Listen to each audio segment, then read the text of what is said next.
Thursday, May 21st. Today we're reading chapters 7 and 8 of the Artifact Enigma from the Daniel Codex series. The 4-book series is in a box set for 99 cents, so if you want to jump ahead and read the whole thing, it is out there. Tomorrow is going to be our weekly Zoom lunch, and we'll have a special surprise guest, so tune in because you don't want to miss it. If you signed up to win a pizza, 5 lucky fans will get a pizza delivered to their door. There's still time to sign up if you haven't. You have to sign up every week, so if you signed up 2 weeks ago, you got to sign up again this week. You can find the sign up in the fan groups, or Saren, Martha Carr, or Terra Novice. Or Saren and Terra Novice are the 2 universes. Hello Grace, hello Diane, hello Mitch, and everyone else who's joined. Again, today's chapter 7 and 8 of Artifact Enigma. If you miss any of the chapters, you can find them on my YouTube channel. Thank you, Grace. And next Friday, the 29th, the author guest will be Craig Martell. So, yay. And then we'll be in June already, half the year. It's just weird. So today is going to be chapter 7 and chapter 8. All right. And it's just getting good. Daniel gritted his teeth. The stun pin might take out one, but that still left a lot of them, and he couldn't kill innocent men because he'd gotten sloppy and let a hot elf surprise him. Shit, forgot that Ronnie was being Jan. Should have kept track of the time myself. Put your hands in the air, one of the guards shouted in German. Even if Daniel didn't already understand the language, the intent would have been obvious. Daisy let out a long sigh, and the symbols faded from her arms. Unfortunate. He rolled his eyes and shook his head. Thanks, Daisy. If you weren't jamming me, I would have known they were coming. Thanks for that, by the way. John shook his head. Who are those Krauts? They don't look like Nazis or Wehrmacht. A slight frown settled on the elf's face as she looked at the guards, and then John. All her mirth from before had vanished. Take care of him, and I'll cover you. She sighed, but I better not regret this. I already lost him for long enough, and don't get used to me helping you, especially for free. Daniel shook his head. I swear I won't let anything happen to him. The other man just blinked. I have no idea what the hell's going on. On the ground, shouted a guard in German, his face reddening. Daisy sauntered toward the guards and stretched her lace hands above her head. Won't even need magic to deal with these. The men all frowned. You will surrender. This time it was in perfect, if accented English. She stepped toward the guards with a grin. You better get going. Daniel nodded. I owe you one. I'll add it to your tab. The elf sprinted forward, all but gliding to the side as a guard thrust a contact taser at her. She slammed a fist into his stomach and he fell with a grunt. Before the man had even hit the ground, Daisy spun and smashed an elbow into the next closest man's nose. Let's go, Daniel shouted to John and sprinted off. The other man hurried after him, frowning and glancing over his shoulder. The CIA agent bent the stun pin and tossed it at a guard on its way out. It bounced harmlessly off him. Helpful. Some of the guards tried to take off after the pair, but a few quick kicks from Daisy refocused their attention. The OSS and CIA agents ran through the hallway. John frowned. I still don't get it. What's to get? We're escaping from some Germans. Do you even know what's going on? Daniel laughed. I was only told to rescue you because you had useful information that the U.S. government needed. His companion snorted. Yeah, that sounds like the brass. Need to know and all that crap. We're over here risking our lives against the fascists, and they act like we'll lose the war if any of us grunts on the bottom know any part of the big picture. They already let us know magic is real. Why not tell us the rest? You're preaching to the choir, John. Daniel saw a chance to get better information on who knew what and when. Love my country, we'll defend it all day long, but still need to know more. First, though, we needed to make sure the outside was clear. Daniel nodded. Yeah, Ronnie, can you hear me? There was no response over his receiver. Ronnie? No, pal, the name is John. You already said it. How could you forget? The CIA agent chuckled. I was trying to get hold of someone else. Long story. John's face scrunched. This some magic nonsense? Daniel chuckled. Yeah, that's not totally inaccurate. They hit the stairs and took them 2 at a time. John wobbled and reached for the banister, slowing them down. Sorry, he said, looking confused. I work out all the time. Not sure what's wrong with me. Very long nap, thought Daniel. The agent reached the first floor and looked over his shoulder at the other man. What were you doing when you got captured? The OSS agent still didn't seem to have any clue about what had happened to him. Daniel didn't know the best time to let him know the truth, but he doubted it was as they were fleeing from guards, and most likely with police closing in. John frowned. The last thing I remember is that I was supposed to be looking into those damn Nazis getting all fresh with some evil magic types about making magical rockets. Toys they can fling not only across the channel at the Brits, but anywhere. From space even. How weird is that? He glanced around. Surprised not to see more of those bastards around. And what were those krauts even holding earlier? That more magic? Daniel shook his head. A type of stun device. It's not magical at all. They're ahead of us on that kind of thing? Not good. Lucky you saved my ass, he snorted. I told the brass that I needed more backup than Marie or Daisy or whatever her name is. By the way, pal, what's your name? I've never seen you before, and I thought I knew every one of the guys working this part of Germany. You can call me Daniel. I was recruited a little more recently than you. The agent watched his companion become steadily more agile as his muscles grew stronger. Whatever physical troubles John had right after his resurrection were disappearing. He finally had no trouble keeping pace. Their loud footfalls echoed down the hallway as Daniel led him toward the storage room. Just so you know, Daniel, John began, if you're worried about leaving a dame behind, Marie may look like Lana Turner, but she fights like Jake LaMotta. But from the sound of it, you already knew that. He laughed. Yeah, we've definitely run into each other. I know how much ass she can kick. John agreed. The CIA agent broke toward the storage room door. Despite the presence of the guards, the alarms hadn't gone off. Ronnie still had his back, even if she couldn't communicate with him. Keep it up. We're almost clear, thought Daniel. Can crackle. Me? Ron's staticky voice sounded in his ear. He threw the storage room door open, then the door to the outside. Yeah, I can hear you, Ronnie. He twisted the ring, and a holographic copy of him appeared 10 feet away. What the hell? John shouted. Daniel grinned. A little distraction, that's all. He was fine with John thinking it was magic for the moment. Ronnie sighed. I tried to switch frequencies and adjust things, but I couldn't reach you. Daniel chuckled. You did fine. It was magical interference. John glanced his way, shook his head, and muttered underneath his breath. Did you get John Rayner out? She asked. The CIA agent looked over his shoulder. Yeah, I definitely did. They hit the street and John stepped dead on the sidewalk. He looked right and left as cars and trucks zoomed past. His eyes widened and he turned slowly, taking in the lights of the buildings around them and off in the distance. The ring on Daniel's hand sparked and zapped him, and the decoy vanished. He shook his head. Well, it was cool while it lasted. John shook his head. This isn't Munich. It most definitely is. Daniel put a hand on the other man's shoulder. Look, I get that you have a lot of questions, but we still need to run unless you want to have to explain yourself to a lot of angry Germans. Yeah, sure, that makes sense. Daniel looked over his shoulder, then in the sky for any following drones. Ronnie, what's the situation? Looks like you're clear, sir. I've lost access to the cameras. The police are on their way, but they can't get hold of anyone at the museum. Did you take them all out? He glanced back at the Lutenberg Palais, faded into the distance, a bright spot in the darkened area. Daniel chuckled. Nope, had a little help, and now I owe someone a favor. 45 minutes later, John stared out the window of the Jaguar. They were almost at the rendezvous point. John hadn't said more than a few words since they'd arrived at Daniel's car. Maybe it's a bitch to have a company transport the thing around the world for me, but it's not like I can find a rental car with all these enhancements. I wonder if this car was the thing that finally pushed him over the edge. John sighed and shook his head. Level with me, Daniel.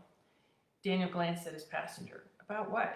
The city, those stun guns, your invisible walkie-talkie. Damn, even this car. It looks like something from a Buck Rogers serial. John pointed to the touchscreen display. And it talks to you. That was merely the GPS earlier, Daniel shrugged. GPS? John frowned. I need the truth, and don't feed me any need-to-know OSS bullshit. Daniel released a long sigh. First of all, I don't work for the OSS. But you don't work for the Nazis. The CIA agent shook his head. No, even if the Nazis were still around as a major threat, there's no way in hell I would work with them. John eyed him. What? You working for the Brits? You don't sound English, but your accent's funny and you talk all fancy. Daniel chuckled. No one had ever called him fancy before in his entire life. I work for the CIA, Central Intelligence Agency. President Truman dissolved the OSS after the war, and the CIA took its place. An important part of the Cold War, too. Cold War? Yeah. Kind of us and the Soviets staring at each other, waiting for the other side to blink. John snorted. Yeah, Reds were better than the Nazis, but not by much. He furrowed his brow. Cold War? President Truman? I guess I was out for a lot longer than a few days or weeks. He grinned nervously. But if we could have a Cold War with the Reds, it meant we won the big war at least, right? Yep, and then some. About a year after you were put under, the Allies launched a massive operation. With the help of some more OSS trickery, we misled the Nazis, and we ended up with a massive amphibious landing on a beach in France, pushed in from the west while the Soviets pushed in from the east. Less than a year after that, we took Europe back. 4 months later, the Japanese surrendered. His companion nodded slowly, taking it all in. Daniel figured revealing the existence of city-killing nuclear weapons might be a bit too much for the man to process at the moment. He turned into an alley where a black van waited. 2 men stood in front of the vehicle. Daniel pulled out his phone and dialed. One of the men retrieved his phone from his pocket and answered, "A phoenix will rise from the ashes." Daniel put his phone on mute. "Verify the voice print, Ronnie." "Already did. He's clear." Daniel unmuted his phone. "But the scorpion will always sting." The man nodded and opened the side door of the van. Daniel nodded toward him. "They'll take you from here, John." The OSS agent opened the Jaguar's passenger door and stepped out. He lingered with his hand on the top of the car. "I thought I was out for at least 2 years. It's a hard pill to swallow, but at least I didn't have a wife or kid waiting for me. I'm guessing I was out for a lot longer than that." Daniel looked down for a moment. John did deserve to know, but someone else could be the one to tell him. Screw it, thought Daniel. If I'd been born earlier, I might have been this guy. He shrugged. "Not 2 years. About 100. John went pale and whistled, shaking his head. "No," he whispered. "That long, huh?" Daniel stared at him. "You're still standing. I thought you might take that harder."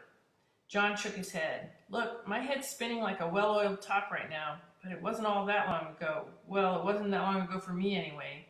That running into some elf dame would have messed with my head too." He shrugged.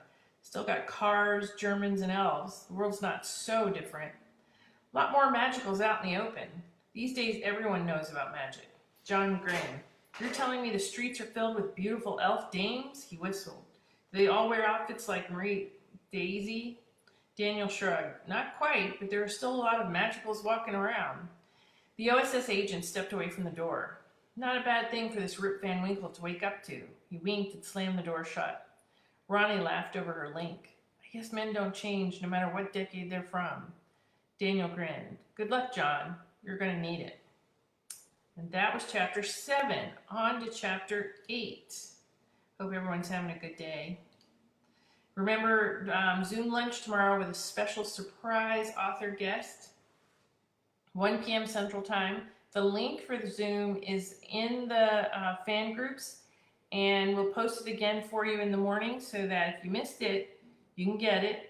If you've come to lunch before, it's the same link. We use the same one every week, so you don't have to worry about that. Next Friday will be Craig Martell to talk about author stuff, being an author, and good books, and in particular his. All right, so on to chapter 8. Smiling, Daniel drove away from the alley. "Thanks for all your help, Ronnie." Ronnie sighed. "It wasn't much help after I got jammed.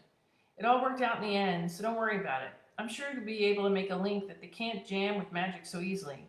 But for now, I've delivered the company goods, so I'm going offline and I'll call it a night. It's been a busy one." "Okay, sir," Ronnie responded. "You've earned it. It's not as late for me here, so I'll stick around for a couple of hours if you need me." "Thanks. If I don't talk to you before then, I'll see you in Virginia." Daniel yanked the small receiver out of his ear and he tapped his tie mic to kill a transmission. "A lot of running, but not too much trouble, and I still have time for my little side job for Pops. I hope it involves fewer surprises." Halfway to the next destination, Daniel pulled his car into an alley and tapped a few commands into the touchpad. A moment later, the car shimmered. Its silver paint job was replaced by a red one and a new license plate, a disguise for the car with the help of a little resonant nano paint. It was far too costly for any normal person to even think about using it, but the CIA spared no expense. At least they didn't when someone in the Special Assistant Division got bored and came up with new ideas for gadgets.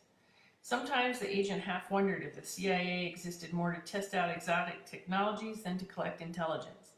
Maybe the whole point was simply to put men in extreme circumstances and see how their gadgets worked. The complete history of the government's involvement with magic remained murky, even after all the committee meetings and hearings of the last couple of decades. John Rayner proved that the CIA's predecessor had focused on taking care of magic almost 100 years before.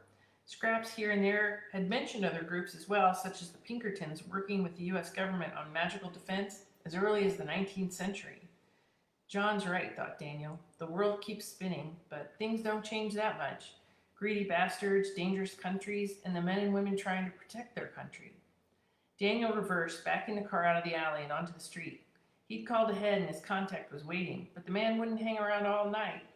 The agent's car zoomed down the night streets of Munich, and his thoughts raced just as fast. I hope this guy doesn't try to take me for too much money. I hate it when they suddenly decide they're master hagglers. Magic, and the truth of it, didn't bother him that much. The intelligence game was all about admitting there were surprising or dark truths hidden in the world. In a lot of ways, learning that magic existed in the world helped certain things make more sense. The only problem came down to a simple question. How can a man learn the truth when he doesn't know the right questions to ask? Daniel shook his head. He might be great at lying to others, but he never lied to himself. That's what made it so easy for him to slip into other identities when he needed to, and then back out of them. What the hell really happened to my parents? Is the truth sitting there in a file on some spy computer somewhere? Written on some known scroll in Orsarin? Tomb raiding had always been a dangerous profession, even before magic returned in full focus. It hurt that his parents had gone missing, but he couldn't claim to be shocked. The agent snorted. He knew some of the government's darkest secrets, but he couldn't have simple closure on his parents. Just have to dig it up myself, he muttered. The minutes passed and he pulled toward the open loading bay door of a warehouse that had seen better days, judging by the rusted metal roof and vines crawling up the side of the building. Inside, a man with a panic-stricken face marched back and forth in front of a black BMW, a cigarette dangling from his lips. Daniel stopped his car. The man's appearance matched the contact in his grandfather's file, but he couldn't be too careful. Too bad I still don't have a stun pin or a holographic decoy. The CIA agent stepped out of his car. "Are you Gunther?" he called out in German. The man stopped pacing. He dropped a cigarette on the ground and crushed it with his foot. He pointed across the warehouse. A large, steel, cross-eyed elephant sat there. Okay, that's different. This guy's some sort of artist, thought Daniel. Gunther let out a tortured laugh. "You have to help me," he responded in German. "I was told you were coming to pick up the gun." Daniel held up a hand to try to calm the man. His grandfather's notes didn't say anything about the contact being so skittish. As far as the agent knew, the artifact wasn't stolen, and no one else was supposed to be looking for it, but no elf was supposed to show up on his main job either. "Yes, I'm here to pick it up. Just need to know what you want for it. Money would be the easiest. I can do any sort of anonymous money transfer system, conventional or crypto. Simply tell me and we can get this over in minutes." His companion's next laugh was almost a giggle. "Money? Money? You think I want fucking money?" The guy started pacing again. Daniel shrugged. "Okay, we can talk barter. No one told me ahead of time, so we'll have to arrange another drop, but I'm fine with that." No. You don't get it. You don't get it at all." The wild-eyed man shook his head. "Then help me understand. What do you want?" Gunther stopped pacing. "For you to take the fucking thing off my hands and forget I ever existed." Daniel furrowed his brow. "Excuse me?" "You heard me. Take it, bury it, shoot it off into space, or kick it through a portal to Orsarin. Just get it the fuck away from me." "You want me to take an artifact from you? For free?" Calling Daniel incredulous would be the understatement of the century. Gunther bobbed his head and rushed over to his car. He threw open the trunk, revealing what looked like a gigantic shotgun with a black metal stock. Hand cannon might have been a more appropriate description, given that the barrel was over 2 feet in diameter and half an inch thick, but there were no obvious triggers or buttons. Strange glyphs were inscribed on both sides, but the agent didn't recognize them. He frowned, looking the weapon over. This is a gun, right? Yeah, it's a damn gun. What'd you think it was? A ladle? The CIA agent shrugged. It's got no trigger. How do you fire it? What's special about it? What's special about it? Gunter shivered and shook his head. Just point it at anything. Daniel hoisted the weapon up with a frown. It was far lighter than he'd expected, given the size of the barrel. He swung it away from his companion. The man winced. Don't point it at my car, damn it. Aim it at something in the warehouse. Daniel kept the weapon moving until he found the rusted remains of a van sitting on the other end of the warehouse. Now what? Where's the trigger? I think you're the trigger. I don't know, Gunter shrugged. You wonder what it can do and shit happens. Daniel laughed. Shit happens? Yeah. Let's see if we can do a little something to this van then. Daniel chuckled and lined up his shot, curiosity getting the better of him. Blue and red particles of light appeared on the sides of the weapon, swirling around it. A dissonant hum erupted from the front of the weapon, the harsh sound visible as distorted waves blasted toward the van. The weapon shook violently, and it took all his strength to keep it from bouncing right out of his hands. Daniel gritted his teeth. His eyes widened a second later. The van began to vibrate, the molecules flowing and swirling in a bizarre vortex, but the basic shape maintained. Taken by surprise, his hand slipped. The weapon jerked, jarring the waves. A wheel was suddenly mounted on the top of the van. Sweat poured down Daniel's face. He clenched his teeth as the shaking intensified. How the fuck do you turn this thing off? He shouted. Gunter had retreated behind a concrete pillar, trembling like a leaf in a hurricane and more than ready to pee himself. Think of something else, something neutral. The agent shut his eyes, trying first to clear his mind. The image of the swirling particles only loomed larger in his thoughts. Just like that damn meditation class I took. Try not to think of an elephant. Fuck, guess that explains why the steel elephant is over there. No, neutral, harmless. A yellow lightning rodent popped into his mind. A Pikachu. Damn it, Ronnie. The gun stopped vibrating. Daniel knelt and set it on the ground before daring to open his eyes. The van was now yellow, with 2 red circles on the front. Large rodent-like metal ears rose from the front of the roof. Gunter peeked around the pillar. What the hell were you thinking? Daniel shrugged. Hey, it got the job done. He shook his head and pointed at the weapon. It's some kind of particle separator, I think. Rearranging matter based on thought. Some sort of quantum effect, I guess. The boys and girls in, let's just say people who know more than me would have a better idea. But whatever that thing is, it's way ahead of any technology we have on Earth. Yeah, I'm guessing it's from where Sarin. Doesn't that make it magic? Daniel shrugged and stepped away from the gun. I have no clue. Where did you even find something like this? Gunter took several deep breaths. I was renovating an abandoned building, and I found it in some rubble in the basement, along with some other weird things. I thought they might be old Bavarian antiques. Daniel nodded. Where's the building? The other man shook his head. Nope, I want nothing more to do with it. You're already here, so you can take that, but I won't tell you where to find anything else. I buried the rest of it somewhere, safe and far away. I was going to dig it up later, but now I'll let it rot. Maybe I'll go bomb it. I don't get it. Why are you so spooked now? I flew halfway across the world expecting to make a deal. Gunter's hands shook as he marched over to some weathered crates in the corner. He nodded to an area behind them that was blocked from Daniel's view. Daniel walked to the man and stopped. His stomach knotted. Bile rose in the back of his throat. A body lay on the ground, except every part of what had once been a man had been fused together and in the wrong location.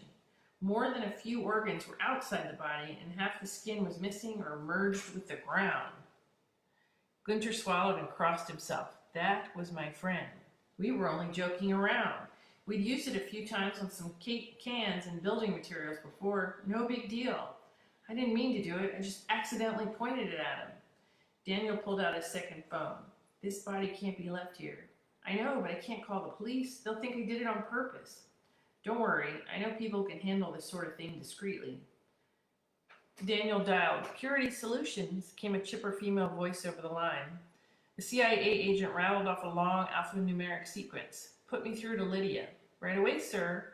The line clicked over. This is Lydia. How can I help you today, sir? Please trace this phone's location for an emergency cleanup. And it's a strange one, so there'll be a bonus. Right away, sir, she responded. It'd be best if you vacated the location before our local agents arrive. I estimate they will be on site in 15 minutes. Duly noted. Daniel hung up. Gunter stared down at the mangled body of his friend. Can you make sure he gets a decent burial? He shook his head. I don't think that's happening. Sorry. Gunter sighed. I understand. He stared at eyes on the wrong side of his friend's head. I asked around and I found out about Rolf. He said you're a good guy. That's why I was willing to meet you to sell it to you. You've seen it though. You get that this thing is dangerous. Please tell me you'll take care of it. I think I'll have to do a little burying of my own soon. The CIA agent blew out a breath and nodded down at the body. Some things man's just not ready for.